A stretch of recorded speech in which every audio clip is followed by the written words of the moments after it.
Welcome back in live to another episode of Rock Boys Football. This really is the week and episode my brother and I and many of you at home have been waiting for. We've been talking about Georgia a lot in the summer scouting. We've been talking about Clemson a lot in summer scouting. And we've always alluded to this episode where we'll talk about the Georgia-Clemson matchup.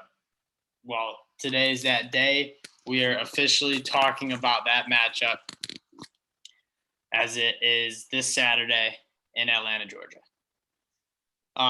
Dill, I'm going to kick it to you to start us off. What are your initial thoughts of this game, of these two teams, how they match up against each other? What are you thinking?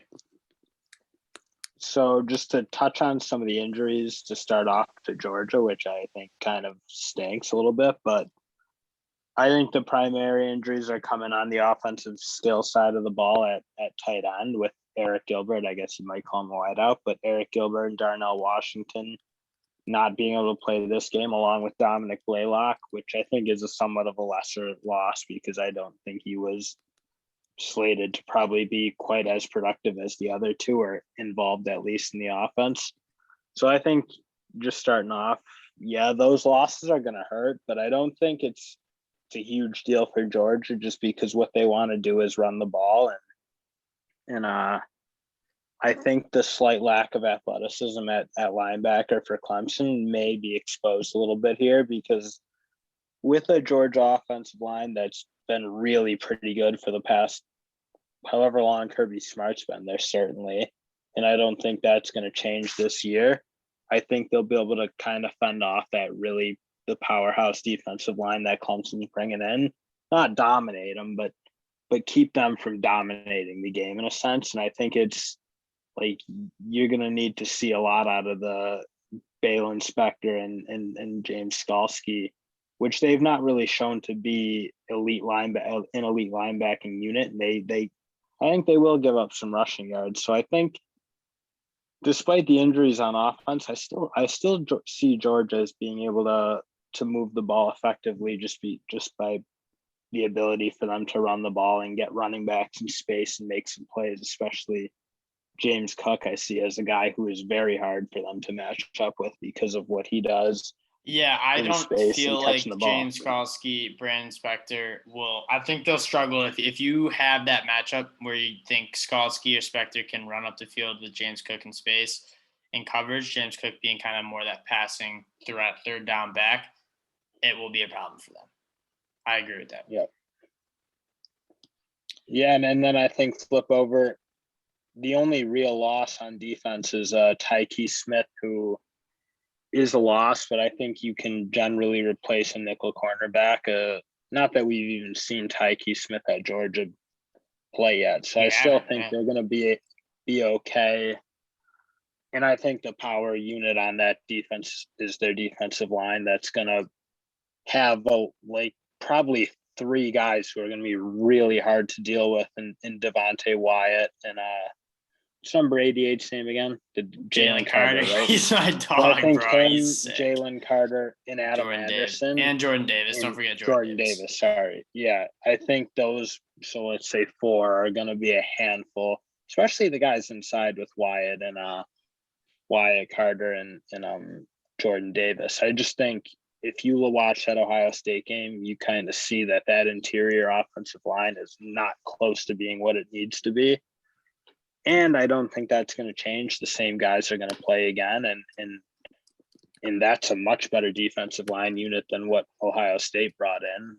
Maybe not much better, but I think better. So I think they're going to have their way with them a little bit up front. And it's if you can't block up front, and to tack on Adam Anderson, I think is a criminally underrated football player who I don't see an answer for at tackle because what you got at Clemson is moving that right tackle who to left, and I didn't think he was a particularly great pass blocking right tackle, so I don't know what he's going to be at left, and I just don't see how they're going to be able to consistently move the ball, not being able to block them up front. So that's kind of how I see it. I still like the Georgia money line play at as what are they, about 3-point underdogs? It's 3.5-point underdogs plus 150 money line. It hasn't changed, which is surprising considering it was 3.5 points plus similar plus 145 money line 2 months ago when Eric Gilbert was healthy, when Darnell Washington was healthy, when Tyke Smith was expected to play. You lose all three of those guys who are three all-SEC projected guys, and the line has barely moved. That's kind of interesting to me. If you were to ask me, I would have liked to been given maybe a point or two because of that, but I think that's maybe us doing a little bit too much reading into how significant these injuries are. I mean, it's not like their starting quarterback got hurt. It's a tight end who is good, but not an All-American, and it's a transfer safety and another transfer wide receiver switching positions.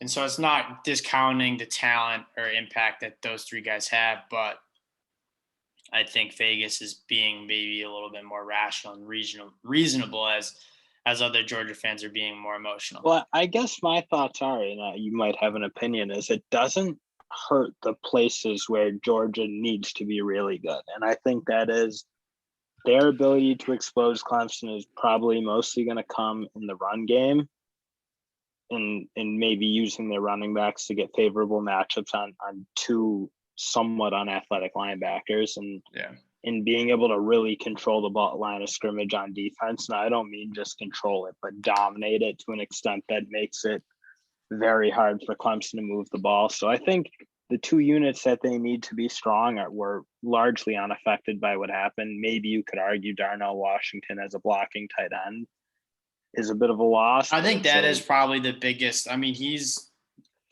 a good tight end, but I think a lot of his value comes from just being an abs. I mean, he's literally got this he's got this size and body of a tackle.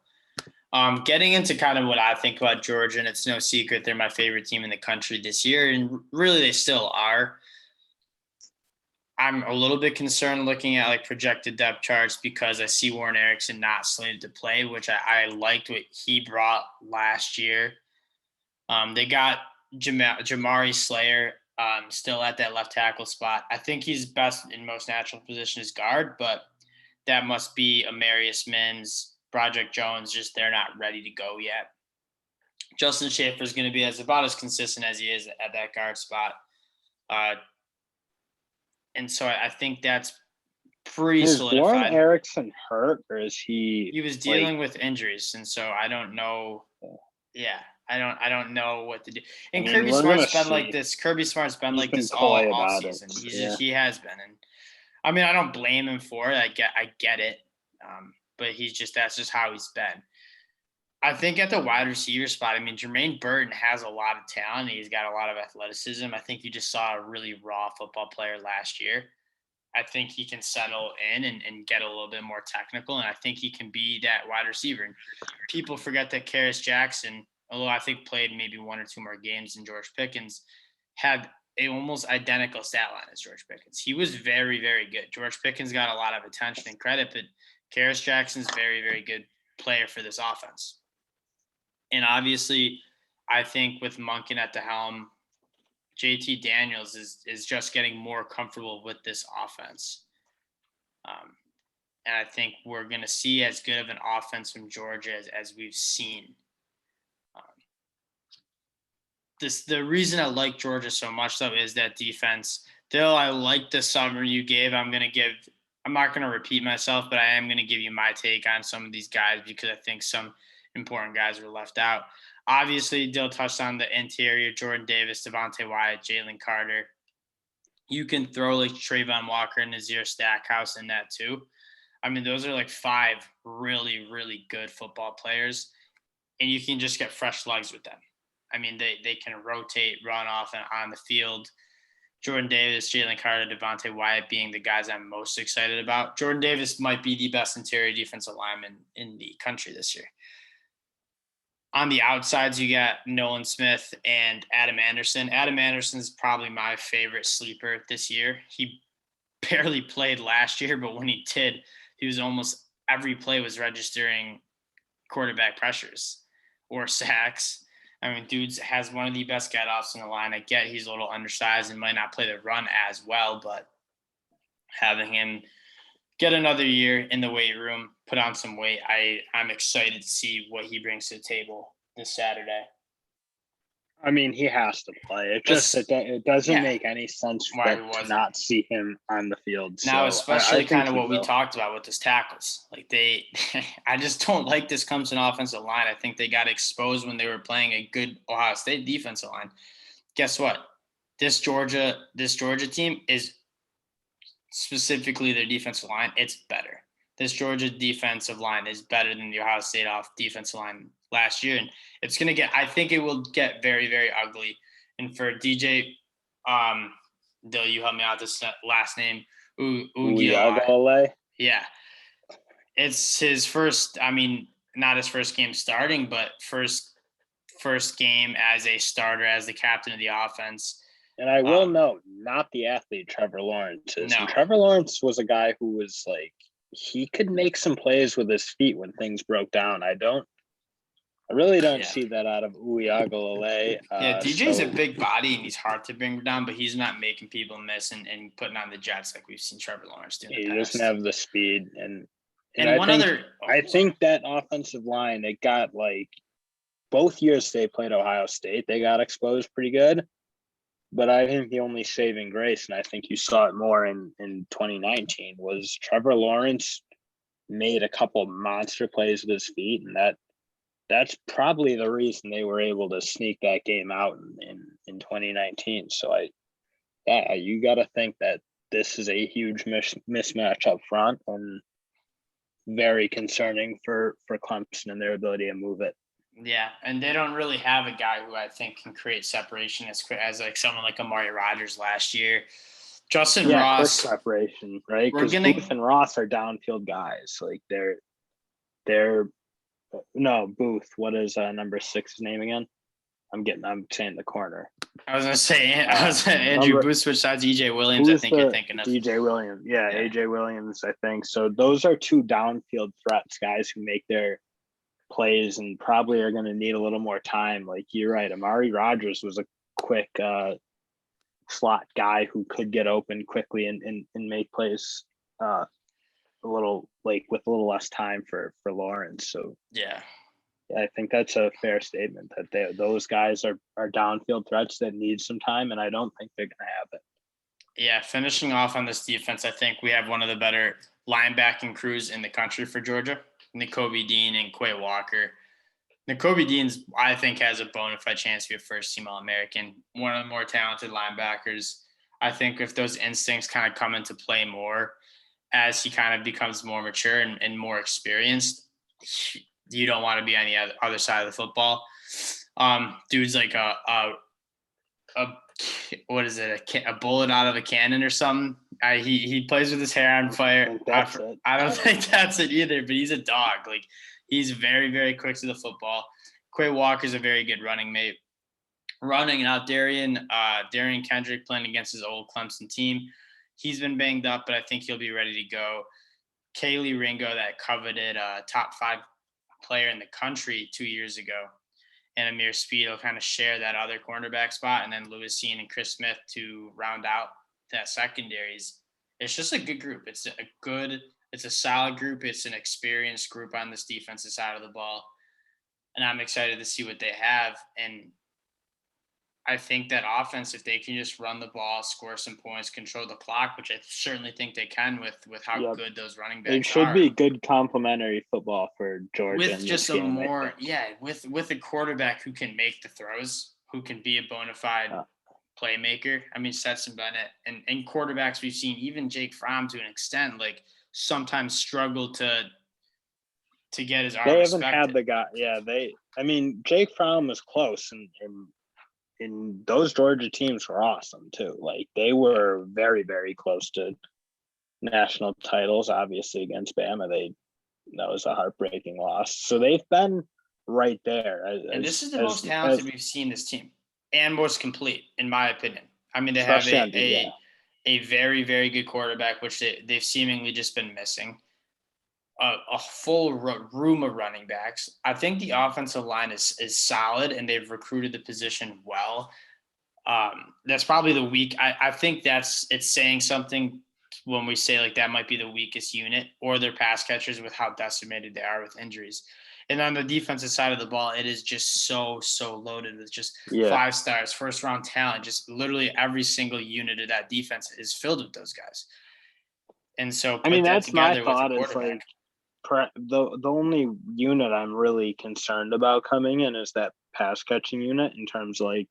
But again, I just think I look at this matchup. It's not what they're going to use to make their money, and I think it's the easiest position to probably replace talent, where it well, if you have a quarterback, talent just kind of shines, yeah. Yeah, and if you have a quarterback and you have talented players, which Georgia has, like they've recruited at a high level, so their wideouts are going to be talented as much as probably as anybody in terms of pure. Jermaine Burton, Karis Jackson, I think you can generally roll wideouts, and I don't think it's not like quarterback or even offensive line, which I think is oftentimes very hard to on the fly fill spots. So I think the matchup still sets up pretty favorably, even with the injuries. So I still like Georgia as an underdog, and I would definitely have no problem taking them in this game to win outright, not even with the points.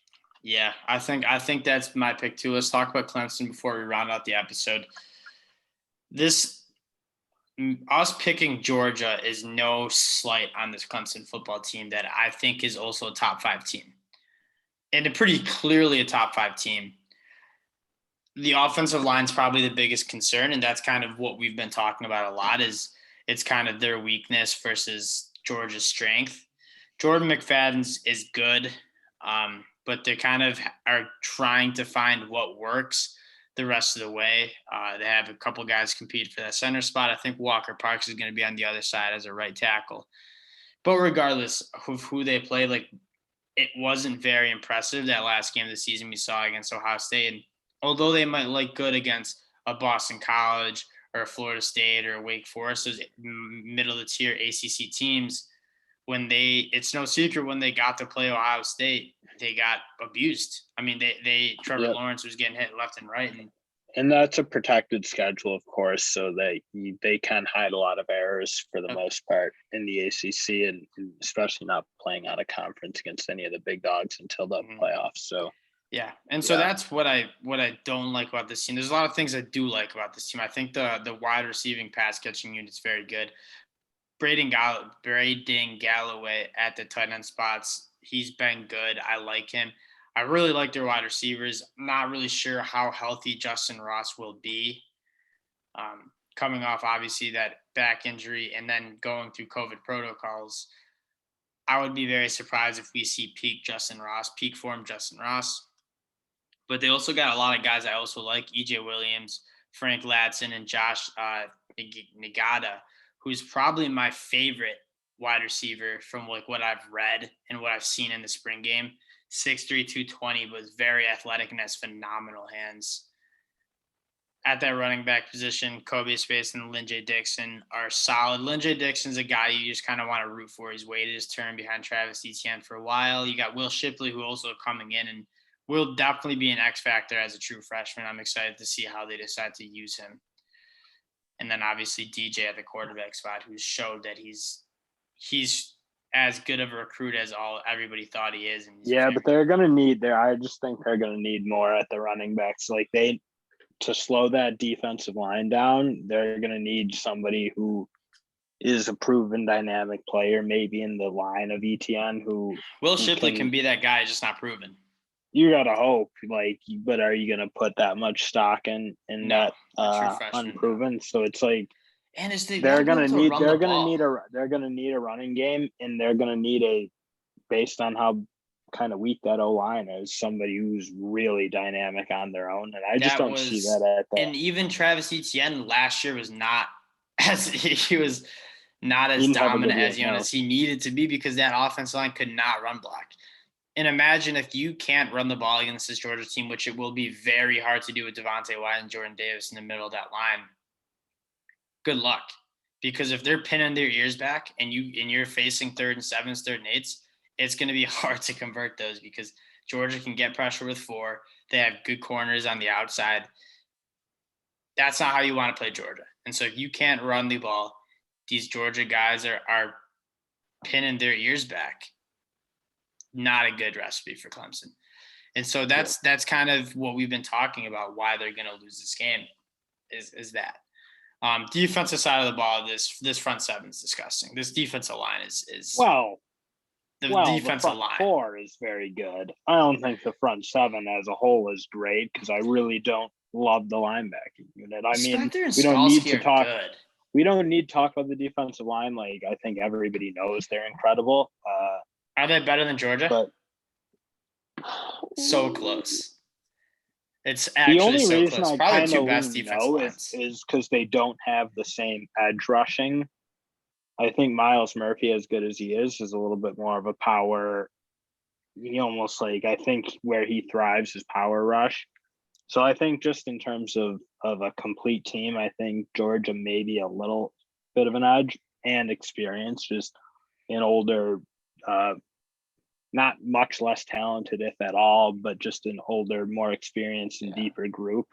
I'm just because, again, as you talked about, they're running 5 deep in the interior with at least 2 guys we know on the edge who are incredibly good. So that's kind of my reasoning. I think obviously Clemson's good. But again, I think Georgia will be able to control them up front. Not control them, but keep them at bay a little bit more than Clemson's going to be able to do on the other side. That's what I think it is the most. Is I think Georgia will be able to be more effective against this unit than Clemson's offensive line will be against Georgia's defensive line. That being said, I'd probably even give an edge to Clemson. I mean, Xavier Thomas, KJ Henry are both guys who don't get talked about because Brian Brzee, Myles Murphy, Tyler Davis are so good. But those guys are also former 5-star studs in themselves. And yes, Xavier Thomas has battled through injuries and having COVID. He's still a very good football player. And I think Brian Brzee might be the best football player in the country next year. How good he looked in the game for sure. Yeah, how good he looked as a true freshman. And then next year, I'm just scared. I'm legitimately nervous for those guys to see how good he's gonna be. Yeah, he's great. I take nothing away from that defensive line. I just think the matchup is decent because I really think Georgia's really good on offense or up front.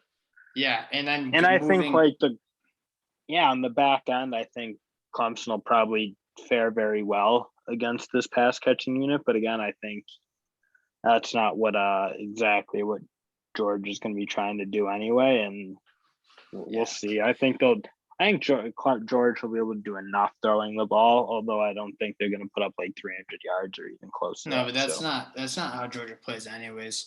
I think just to touch on the linebacking unit, that's another mismatch that I potentially see. James Skalski and Spector, they're not – I would never call them bad college football linebackers, but there's a reason Skalski's going into his 6th year with the program. And it's because he's not an NFL talent. He's not an elite linebacker. And I think what could be a very big problem is Skalski on the perimeter with some of these running backs. James Cook in particular, you saw Alabama struggle with James Cook. He thrives in space, yeah. If you motion out James Cook into the slot or even by outside the numbers and you have a linebacker like James Skalski follow him, you will be in trouble. Or I do like Trent Simpson though. He's that freshman last year, so I think what he'll be is a 2nd-year guy. He pretty much made Mike Jones transfer to LSU, is from what I'm hearing from the Clemson guys. Dude's a stud. I've heard a lot of Isaiah Simmons comps, and so we'll see. That's obviously lofty expectations, but this dude apparently is the bona fide real deal. I'm excited to watch some more of him this year. But nonetheless, I still worry about the athleticism of those backers going up against an elite group of running backs that Georgia has, specifically James Cook in space. And so we'll see how they deal with that. And the secondary's good. I mean, Nolan Turner's solid in the back end. Andrew Booth's obviously very good. But Thing is, I that's think Andrew Booth is the only real star, and then the yeah, rest of it is like decent, and they've given up yet pass yards in the past, so it's like yeah. that's not like they. I mean, Phil Jerkovic was really able to move it on them last year, and Notre Dame in the first game, I think, showed that there's some holes in that secondary, especially dealing with the deep ball. So I don't think they're good enough to like put the clamps on them and make it so there's going to be like some like outlier kind of passing day for Georgia. So to me, I just think the matchup shakes out really pretty decent for Georgia. That's Georgia. exactly what I'm saying, and I guess we'll close the episode on this. There's a couple matchups that we see Georgia's strength versus Clemson's weakest part of their team, essentially being that defensive line on that offensive line. I also don't love the linebackers in space against the running backs, and those are kind of And I don't hate that one. Like I think what's really going to change, like kind of drive the outcome is the the defensive line. trenches, yeah. Because that's the only like who is like Clemson even like a big time D1 offensive line. I think they're like every other position you can kind of quibble like, okay, maybe they're not quite as good, maybe they're a little better.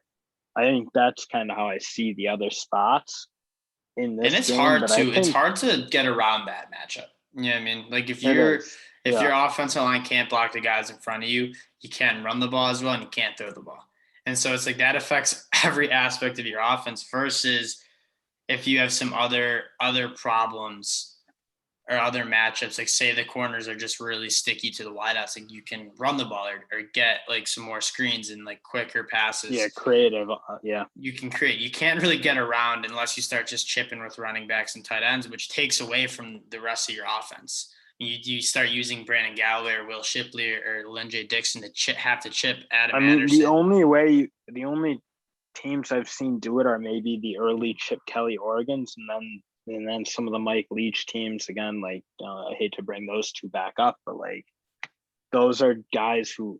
But that's not what Clemson does. I don't see it as like they're not going to be able to reinstall like an Oregon offense. They've never had to. They've never had to because it's never been a problem. Yeah. Besides so it's like big teams. I mean, it's not what they do. I don't think they're going to have a choice but to try to run what they run, and why wouldn't they? They've obviously made what they do work. So it's I just don't. I don't see this Clemson team is I think worse than it was last year.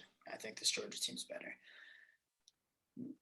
It would be hard, I mean, Trevor Lawrence is such a massive loss. Like Trevor Lawrence, he's the best player in the country. So yeah. Although they do probably will get better at that defensive line. Which is the defense is going to be a savage bunch. It's going to be. I mean, nonetheless, it's going to be even if you don't bet it, even if you're just watching to be a college football fan, you are going to see so much talent on that field at the same time. It's going to be a tremendous game to watch. And it's just straight up college football fans. We're extremely lucky to be having this game week one. I can't wait. It's That's the game I'm going to be thinking about all day. It's just tough not to have a side. It's such a exciting game. I get the idea of just watching as a fan, but I don't know. I love having a side in these big games. I would certainly not mind watching as a fan for this game. This game's going to be so sweet. It's my guy. It's my Adam Anderson guy. It's Adam. I'm so excited to see what this dude can do kind of as like a full-time starter. I watched so much of him this year in the summer. And I love this Georgia team. I've loved them since July. So let's see what they can bring. We'll be back with some more game previews within the coming weeks. We hope you guys enjoy this one. Let us know who you guys are picking, any other bets you guys have for this game or other games, teams you guys want us to look at. Don't forget to like and subscribe as usual. And thanks for hanging out. We'll talk to you guys soon. Peace.